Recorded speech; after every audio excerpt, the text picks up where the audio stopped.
маселеси мына бир жыл мурда дал ушул орозо айында согуш болуп 36 кишинин өмүрүн алды эле. Мына бул жылы дагы кайталанып жатат. Сүйлөшүүлөр болуп жатат, бирок эч кандай майнап жок.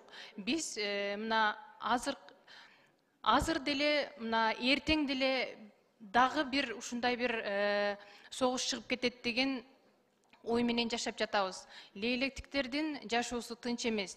Мына өзүңүздөр кече күнү көргөндөй ызы чуу болгон жерде балдар, кары картаңдар кандай кыйынчылыктар менен эвакуацияланды. Бул качанга чейин уланат? Буга кандайдыр бир биз акыркы күндө бир чекит коюшубуз керек. Биринчи кезекте чепти бекемдебей туруп, биз башка өнүгүү жөнүндө сүйлөбөй эле койсок болот. Мына ошол согуш болгондон бери биздин райондо бир жылдан бери райондо ушул застава же болбосо биздин аскерлердин саны көбөйгөндүгү жөнүндө биз маалымат алган жокпуз. Ошол биздин коопсуздукту, элдин тынчтыгын бекемдеген кандай иш-чаралар болуп жатат? Эмне үчүн бул дагы кайталанып жатат бүгүнкү күнгө чейин? Ушул жөнүндө биз парламент катары билгенге биздин укугубуз бар. Ушуну дагы төрага сизден суранат элем, биз ушул жөнүндө дагы сурап койсок.